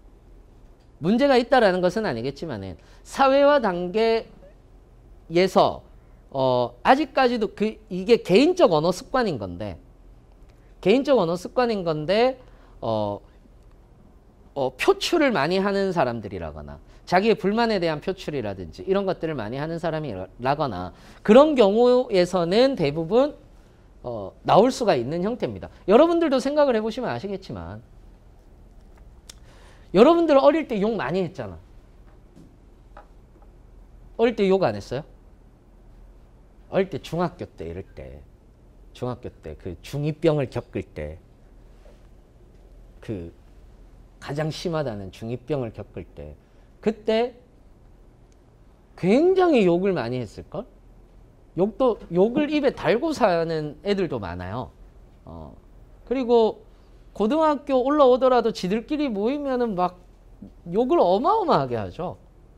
근데 되게 재밌는 건 우리가 사회화 단계를 거치면서 지금 정도 딱 나오니까 욕을 잘 안 하잖아요. 근데 욕을 할 때가 있어요. 언제일까요? 초등학교 동창을 만나거나 중학교 동창을 만나면 희한하게 욕을 해요. 그게 언어의 회귀 현상이라고 하거든요. 그러니까 언어의 회귀 현상이라고 얘기를 하는 것이 그 단체로 무리 속으로 들어가 버리는 거예요. 그럼 나는 그때 이제 중학생이 돼 버리는 거야. 중학생이 돼서 중학생이 쓰는 언어의 형태를 쓰는 거죠. 쉽게 얘기하자면. 왜 그러냐라고 얘기를 했을 때, 왜 댓글을 줄이는 순간, 그리고 선풀이 위에 올라오게 하고 이렇게 하는 순간 왜 이게 줄어드느냐라고 얘기를 했느냐. 그리고 악플이 막 위에 달리는 순간 왜 같이 동조를 해서 욕을 같이 하느냐의 문제인 거거든요. 그러니까 이건 거예요. 언어는 계층을 만들어내고요. 그 계층을 통해서 소속감을 만들어내요. 그것이 위아래의 언어 계층이 아니라, 위아래의 언어 계층이라고 얘기를 하는 것이 아니라 그냥 우리가 흔히들 얘기하는 소속감을 불러일으켜줘요. 이게 누구의 이론이냐면 브루디웨이의 아비투스라는 개념이에요. 문화와 언어, 그리고 문화와 언어로 인해서 계층 또는 챔프, 장이 만들어진다라는 건데 요거는 잠깐만 설명을 드릴게요. 이게 피에르 부르디유라는 사람이 얘기한 거예요. 피에르 부르디유라고 얘기를 하는 사람이 이야기를 한 건데 이게 이제 언어 체계와 아비투스, 계층과 아비투스라는 개념인 건데 아비투스. 우리 또 유식한 거 하나는 알아가야 되지 않겠습니까? 철학 요런 거 이제 하나 정도 알아가야지. 피에르 부르디유의 아비투스라는 개념인 건데 이게 어떤 개념인 거냐면은 이런 거예요. 계층에 따라서 뭐가 달라지느냐면 언어 습관이 달라지는 거예요. 언어 습관. 민중계급, 육체적 지적 노동자와 회사원 같은 경우에서는 대부분 문화가 또 만들어지지만은 대부분 민중계급에서는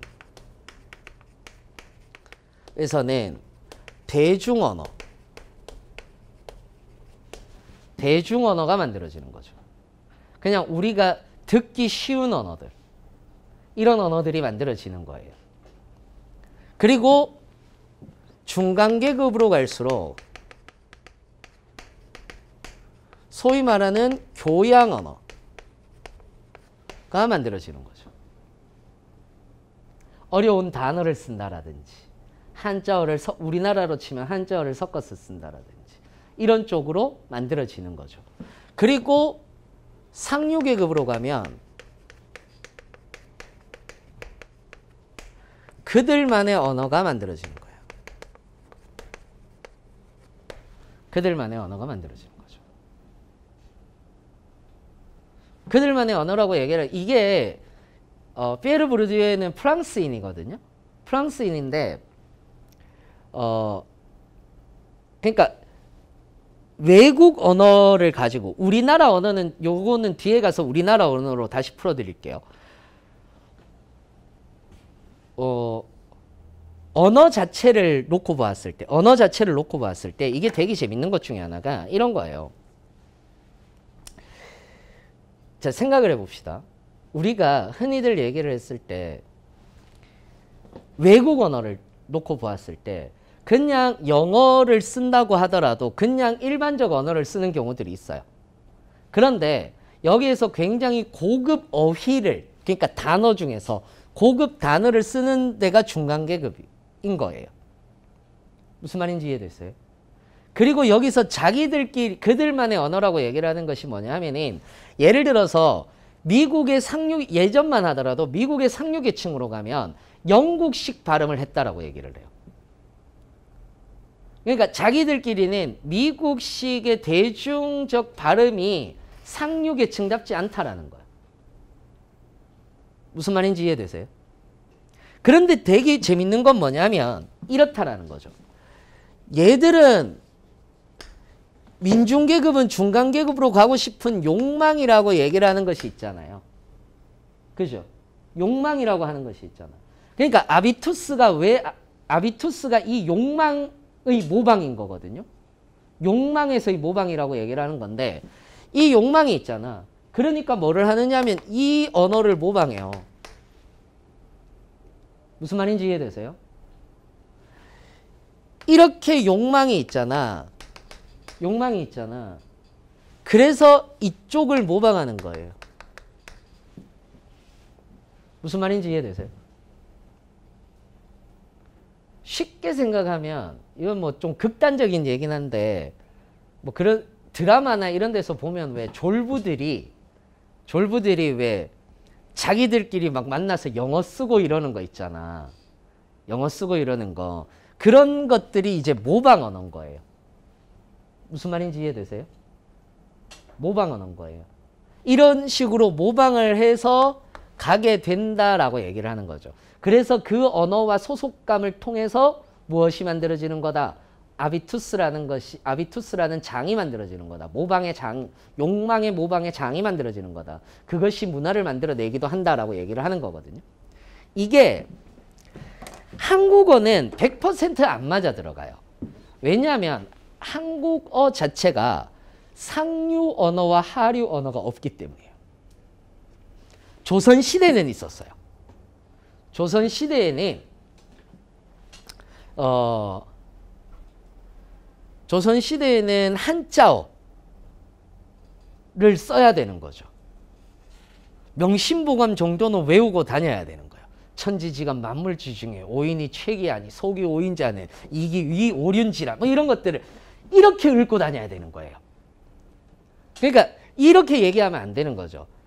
천지의 모든 사물 중에서 사람이 오직 귀하니 속을 잘못 드러내는 사람은 늘 이기적인 사람이 되니 우리는 이기적인 사람이 되지 않기 위해서 늘 자신을 수양해야 됩니다.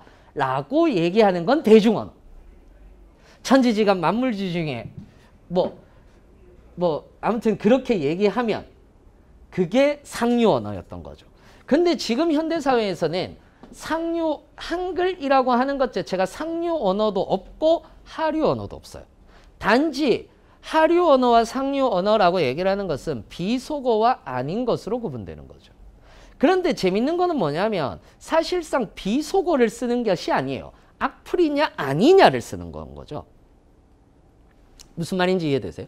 그러니까 비속어냐 아니냐의 문제가 아니라 우리는 이거를 악플과 선플로 생각을 해봐야 된다는 거예요. 특히 이게 뭐가 많으냐면 정치 쪽이 가장 많아요. 연예인보다는 정치 쪽이 훨씬 많아요.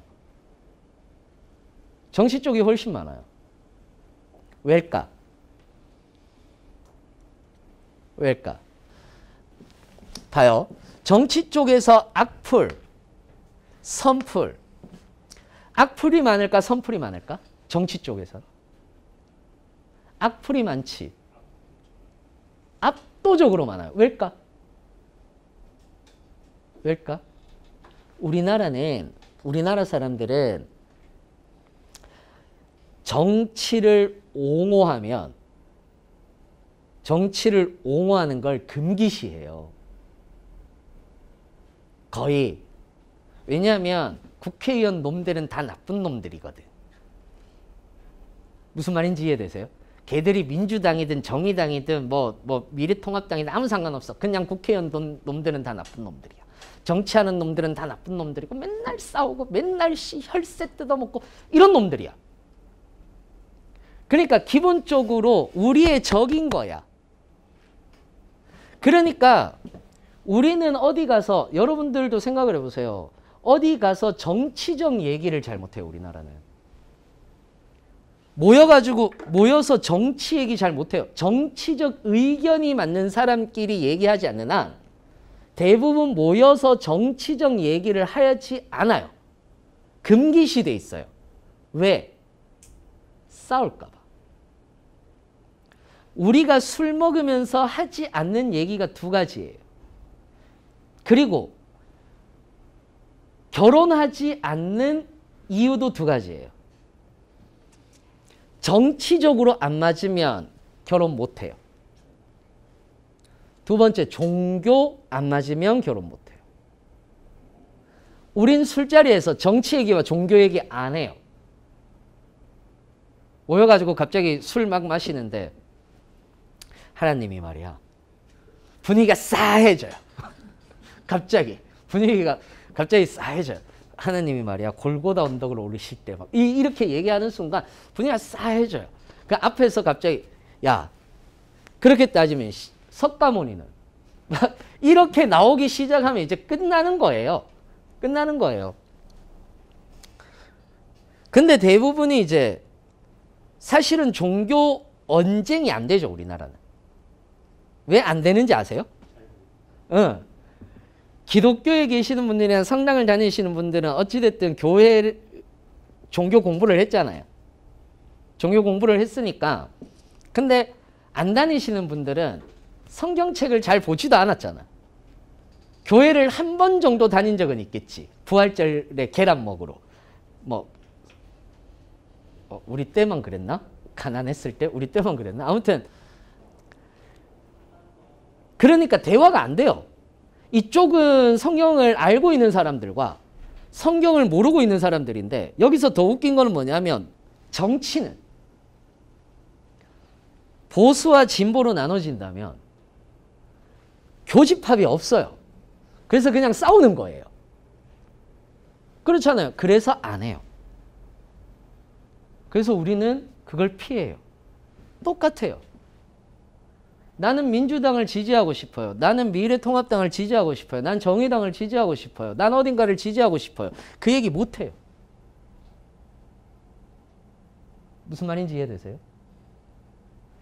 그러니 일부의 사람들이 악플을 다는 거예요. 무슨 말인지 이해되세요? 근데 이 악플이 굉장히 똑똑한 척하면서 달아요.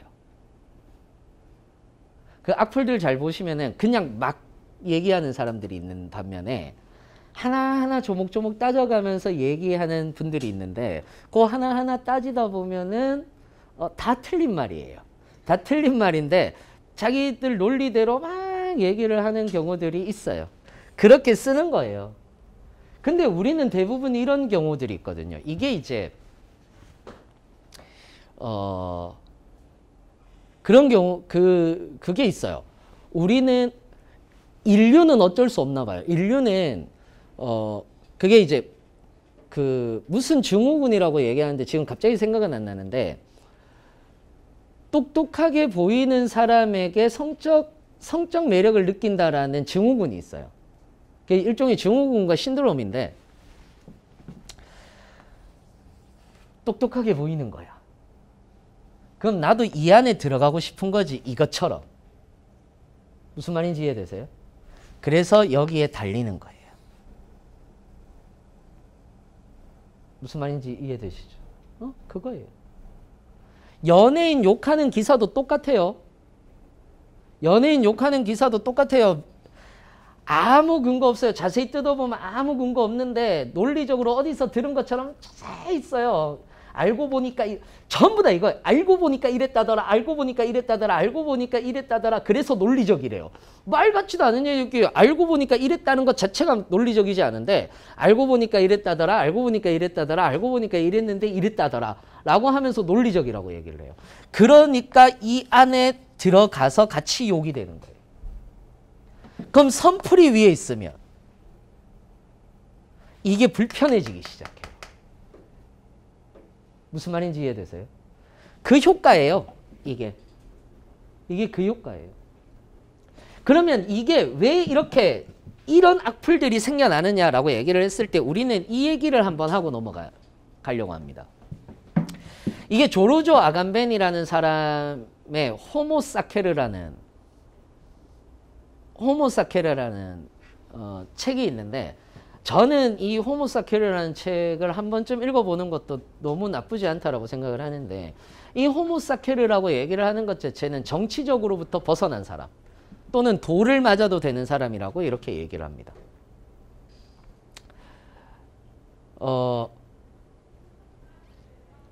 호모사케르는 정치적 바깥에 있는 사람입니다. 다시 얘기하자면 이런 거예요. 저 어릴 때는 제 어릴 때 이제 나이 나오겠다. 저 어릴 때는 한센병 걸리신 분들 그러니까 나병이라고 하죠. 나병 걸리신 분들 그러니까 옛날에는 문둥이라고 그랬어요. 그런 분들이 동네에 한 명씩 이렇게 계셨어요. 한 분씩 이렇게 계셨거든요. 근데 이제 그게 와전이 돼서 그런 분들이 그러니까 그때 당시 말로 할게요. 그때 당시 말로 해야지 좀 그러니까 그때 당시 말로는 그 누구를 비하하는 거 아니에요. 그때 당시 말로는 문둥이하고 눈 마주치면은 간 파먹는다더라 이런 이상한 말도 안 되는 소문이 돌았어요. 실제로 말도 안 되는 소문이 돌았어요. 그러니까 저는 어렸을 때거든요. 어렸을 때니까 그런 분들 보면 겁이 나잖아. 그러니까 동네 꼬마들끼리 모여서 그분들이 이렇게 지나가거나 아니면 동네 바보형.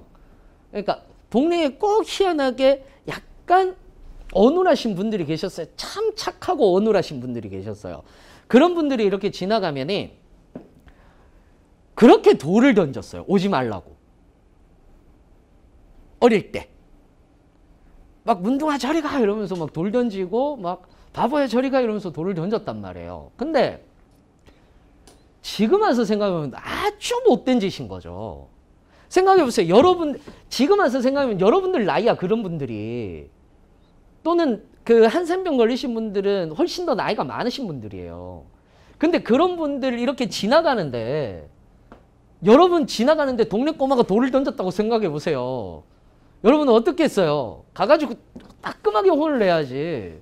어디서 지나가는 사람한테 돌을 던지냐고. 부모 불러와가지고 잘못 가르쳤다고 얘기를 하고 해야지. 근데 그때 당시에는 희한하게도 어른들도 그걸 보고 되게 뭐라고 해야 되잖아요. 그렇지 않습니까? 되게 뭐라고 해야 되는데 그냥 이 정도였어요. 에이 하지마 이러고 지나갔어요. 돌 던지고 있는데 이놈 새끼들 하면서 막 얘기를 해야 되는데 그게 아니에요. 그냥 어른들이 에이 하지마 이러고 지나가셨어요. 그러니까 아주 쉽게 얘기하자면 우리 공동체에 들어오지 못하는 사람들에게 돌을 던지는 거예요. 또는 겁이 나는 사람에게 돌을 던지는 거예요. 그걸 사회적으로 용납을 해주는 거죠. 어떤 의미인지 이해되세요? 그걸 사회적으로 용납을 해주는 거예요. 물론 못된 짓을 한 사람 밑에 악플을 다는 건 그럴 수 있죠.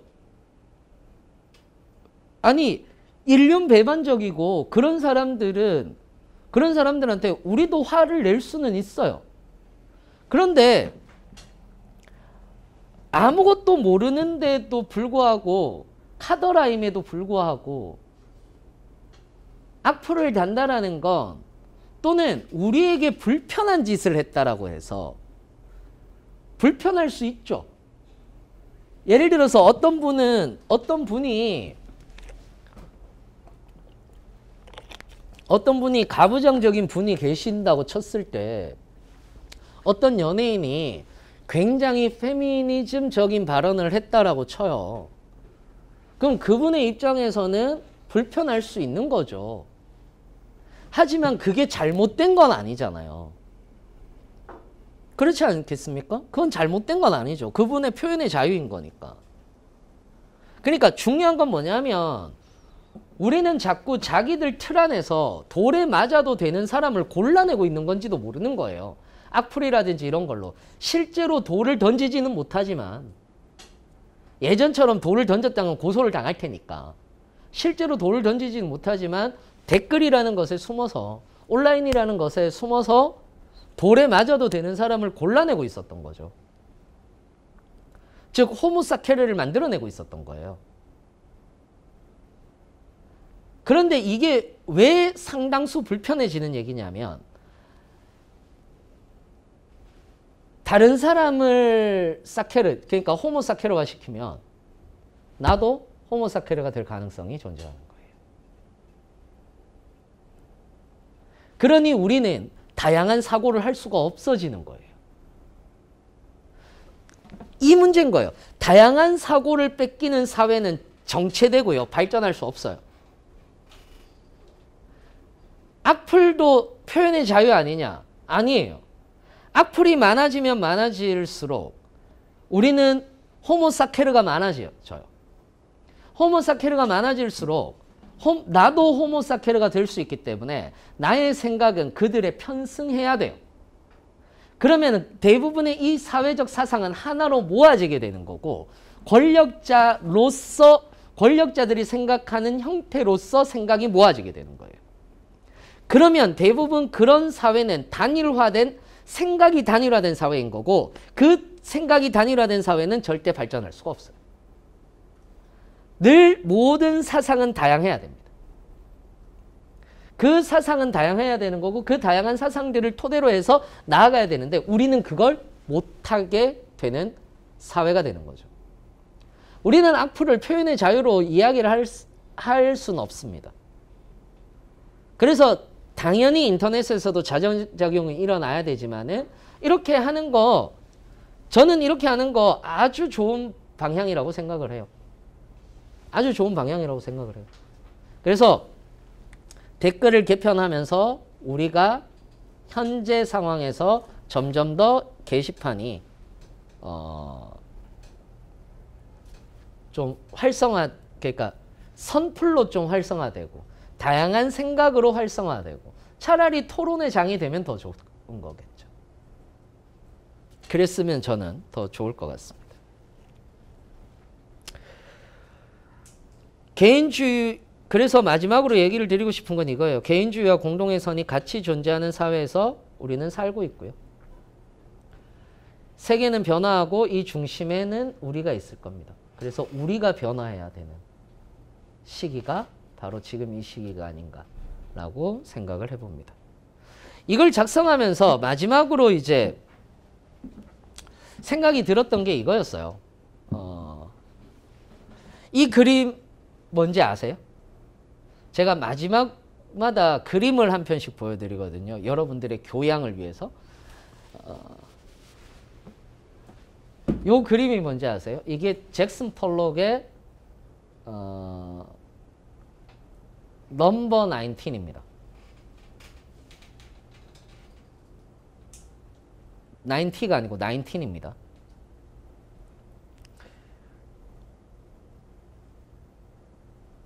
아니구나. 이거 검은색만 있구나. 넘버 5입니다. 이거 어떻게 구분하냐면 빨간색으로 구분해요.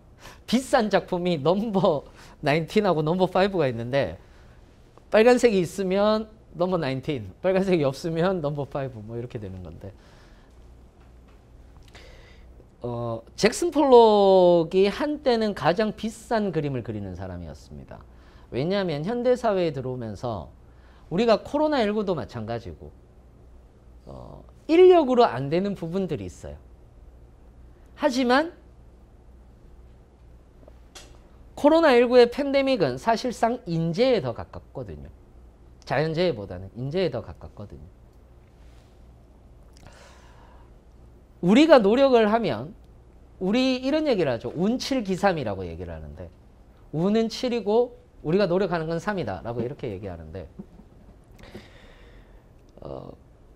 어찌됐든 우리는 이 사회는 우연히 일어나는 거고 우연히 무엇인가가 터집니다.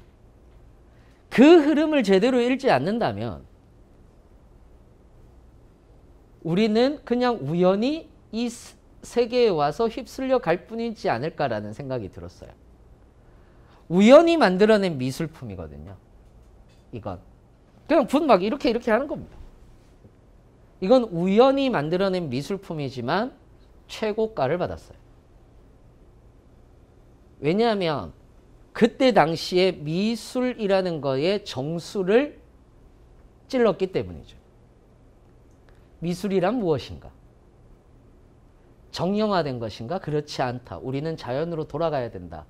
자연은 우연으로 되어 있다라는 그 정수를 찔렀기 때문인 거거든요. 저는 똑같다라고 생각합니다. 지금 이 사회는 우연히 어쩌면 움직이고 있고 코로나19 사태도 어쩌면 우연히 이렇게 되고 있을지도 모릅니다. 그 한가운데에서 우리는 이것을 관통하는 것을 읽어내지 않는다면 그걸 우리의 필연으로 생각하지 않는다면 우리는 그냥 또 우연히 이 삶을 살아가지 않을까. 그렇게 되면 뭔가를 남기지 못하지 않을까 라는 생각을 했습니다. 이번에 이 사건들을 쭉 정리를 하면서. 그래서 잭슨 폴록에 대한 요 그림을 한번 뭐 미술은 자기가 느끼는 대로 느끼면 되는 거니까 그래서 요런 미술을 한번 소개를 시켜 드려 봤습니다. 자, 그래서 오늘은 요렇게 잭슨 폴록 작품까지 했고요. 다음 시간에는 또 뭐가 나올지 모릅니다. 다음 시간 예고를 못 합니다. 뭐가 나올지 모르니까. 그래서 다음 시간엔 또 더 재밌는 걸 가지고 여러분들하고 이야기를 드리도록 하겠습니다. 여기까지 할게요. 수고하셨습니다. 시사인문학은 공부하듯이 하지 마세요. 공부하듯이 막 필기는 해놓고 있고 하지만 복습도 하지 마시고 그냥 오셔서 편안하게 들으시면 전체적인 흘러가는 분위기를 보실 수 있습니다. 아시겠죠? 그렇게 공부하세요. 수고하셨어요.